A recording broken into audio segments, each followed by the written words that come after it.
Hi, welcome to my channel. This is Conversations with the Heart, and I'm Bilo. I'm so glad that you could be here because today we are getting theoretical, we are getting academic, and we're just going to be having some really interesting conversations.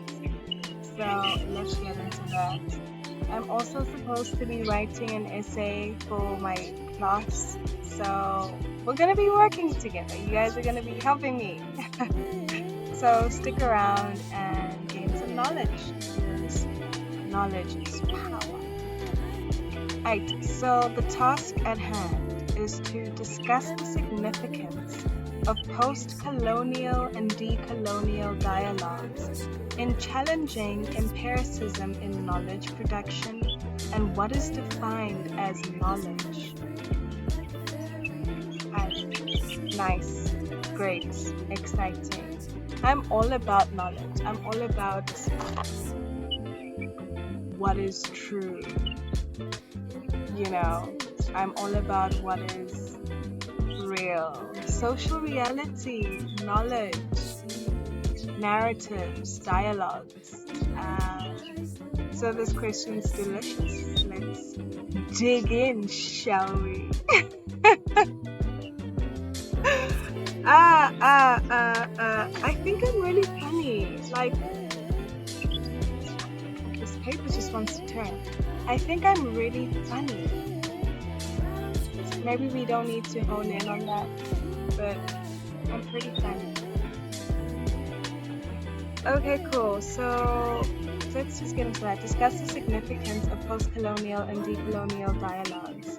So what's so important about these conversations in challenging empiricism and knowledge production, and what is defined as knowledge? Okay, so the significance of these dialogues, I don't want to say in contestation of, but like in challenging, right? Empiricism, and I could be very wrong right now, but my understanding, and I'm going to put a definition here just so that I'm not like being a silly gal, but empiricism is like measurable knowledge, measurable data, so recorded, empirical knowledge, so you can see a trend that's happened or something like that. Okay, so in challenging empiricism in knowledge production, so I suppose the narrative of that knowledge, or where the data of that knowledge came from, the validity of that data, the validity and the reliability, and also just the truth, right, of that data, that knowledge production. Okay, so we're basically talking narratives and what is defined as knowledge again. So who says this is actually knowledge, and why is that the end all and be all? Why is that what's said to be true? Okay, like knowledge. Knowledge is very, very, very subjective.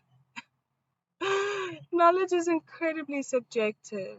Obviously, there are certain knowledges that are universal and fundamental and cannot be scrutinized by subjectivity, and are very just like, this is factual, this is truth. But there are many knowledges that are unknown because of their subjective nature. So that's exciting to just think of, especially when we're speaking about post-colonial and decolonial dialogues. Basically, okay, and I'm going to be real political right now, giving Black people a voice and giving Oriental people a voice and giving marginalized groups a voice, postcolonial and decolonial, after the fact of colonization, coloniality, imperialism, apartheid, racial segregation and discrimination. After those facts and the implications of those facts, post-colonial. Now we're getting into a very different ball game, decolonial. So pretty much anti-colonial, um, ex-colonial, against colonial, de-colonial. The prefix D is kind of like a negating prefix.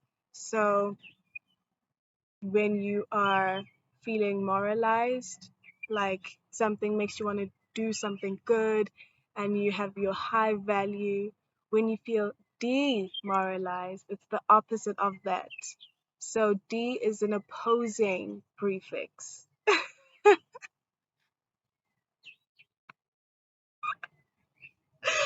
Ah, ding. Light bulb moments, isn't it? Hmm. I love it. I love it. Okay, cool. So basically, let's get into some readings and see what the great decolonial and postcolonial sociological theorists have to say about these social phenomena. And then we'll get into what my brain has to say about all these mayhems. I tried to rhyme. Let's get into it. Oh, I'm excited. Aren't you guys excited? Okay, I'll skim through it and then we can have a conversation with the heart around it. Like, what do you think? How do you feel about having these kind of conversations? Because they're very sensitive. They can be incredibly sensitive just because maybe we're not ready to have these chats. Maybe we're still very childish with our approach when it comes to offense. And we'll talk about this more. Like, social reality really isn't about, okay, to a lesser extent, is it about people's feelings? Social reality is really about what is. So, whether you want to have the conversation or not, whether you want to acknowledge these truths or not, they are there. So, might as well educate yourself, might as well grow up and be mature and be an adult in the real world, because it's the real world. It's the real world. Okay, I'm just trying to look for the page. I'm sorry. I'm dilly-dallying.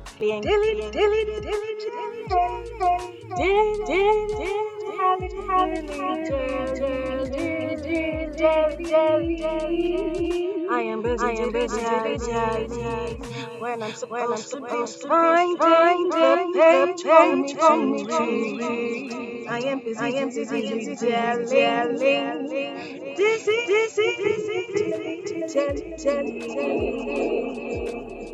I hope you could hear that.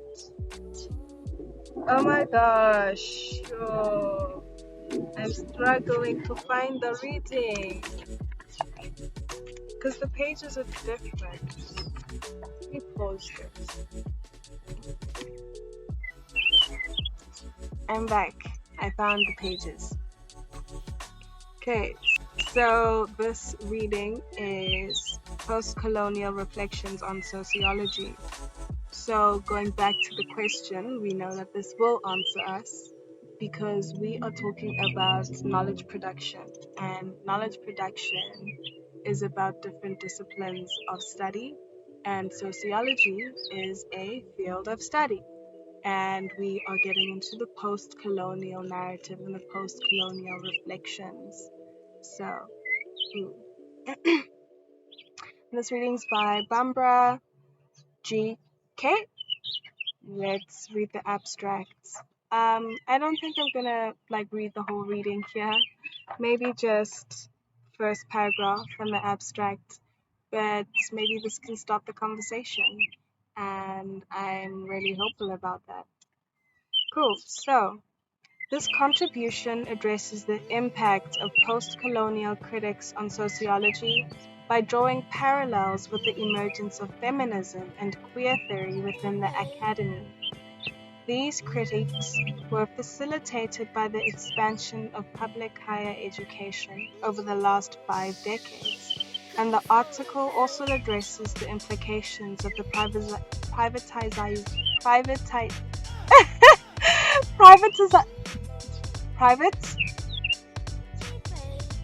privatization.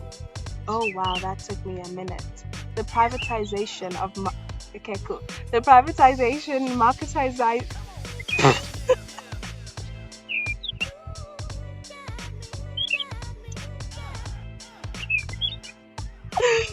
Yo, the implications of privatization and marketization. Privatization and marketization, geez, of the university on the processes of knowledge production. Okay, so we're going to look at the implications that these two things that I've been struggling to say. Okay, making markets private. For crying out loud, like why must they say these huge words? Huge. Okay. On the understanding of and the processes of knowledge production. Will I be able to get through this paragraph in front of you guys? Okay, the keywords are modernity, postcolonial, public university, and race. Yes, buddies, yes, buddies, yes, buddies. Here I am, reading out loud. Please be here with me. Ciao. Why am I switching it up? Cool. I want to look nice while I tell the story, right? I look nice. Why did I switch it up?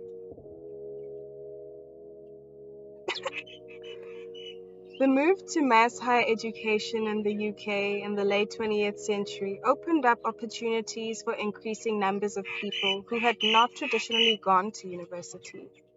There was a simultaneous proliferation of critical positions and a concerted, although by no means coordinated, challenge to the dominant positions within academic debates. This was a period that saw the rise of subaltern studies, histories from below, of women's studies, of queer theory, and critical race theory. The demographic diversity of the university faculty and students was central, not to the emergence and the development of these ideas. They had been circulating for much longer in other spaces, but to the legitimation and validation of such ideas within wider publics.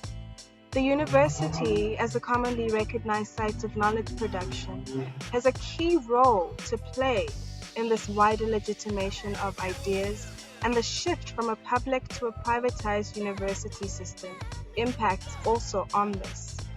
In this article, I reflect on the development of my own work within sociology in this context. My work has been centrally concerned with issues in historical sociology, the emergence of modernity, and the disciplinary formation of sociology itself. Although I address historical issues, I am very much interested also with the way in which the historical unfolding of social processes is crucial for understanding the present, especially in relation to debates on European cosmopolitanism and multiculturalism, which have become ever more acute in recent years. This involves examining the self-defined racialized boundaries of communities of belonging, as well as broader European identities and the longer-standing entanglements of both. Hmm. Let me just bookmark this with a leaf.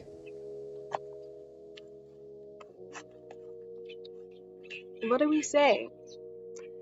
What are we feeling? What are we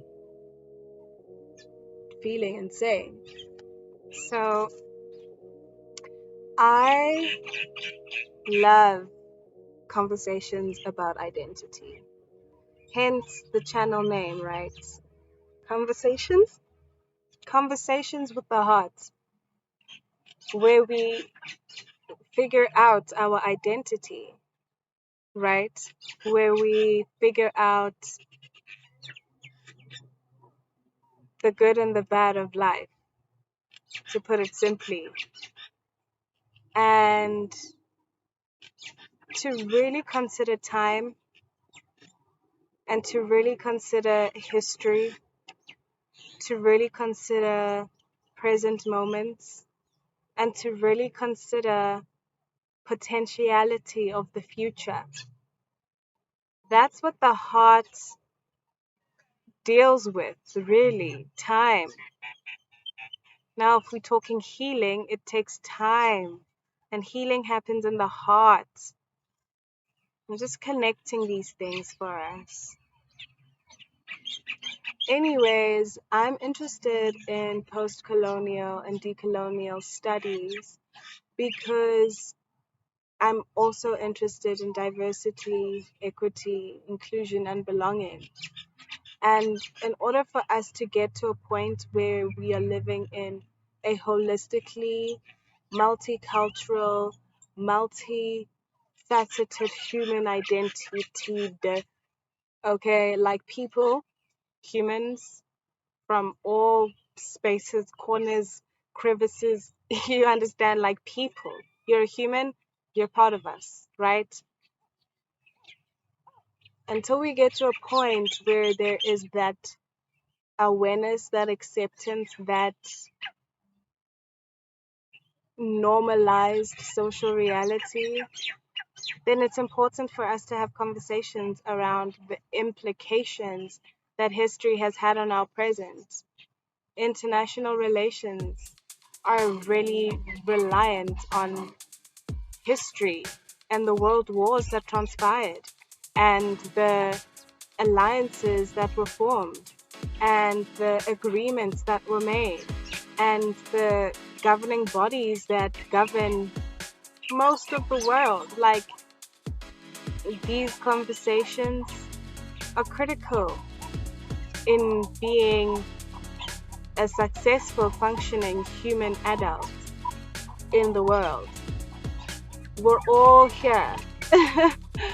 We are all here on this planet, in this world. Yeah, we feel far away from each other because, like, we're separated by borders and we have countries, and, you know, I don't know every single province in my own country.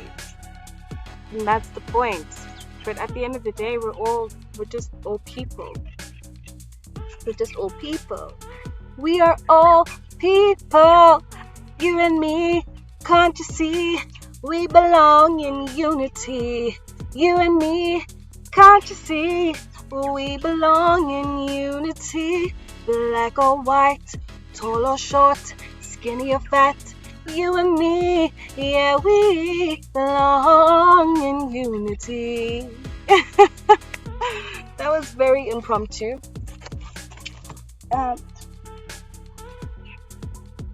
I'm gonna end this. Thank you for spending time with me. Thank you for having this conversation where we really just consider that we live in a post-colonial, decolonial, postmodern, woke, alt-normative society. Okay, so let's have these conversations and allow our minds to grow and expand and to learn new things. Together we can evolve as this human race. We've been trusted with this earth, so let's do right and claim our Let's do right and claim our authority. Thank you for listening to this conversation with the heart. You are appreciated, you are loved, you are seen, and you are blessed. Have a very beautiful, beautiful day. Bye.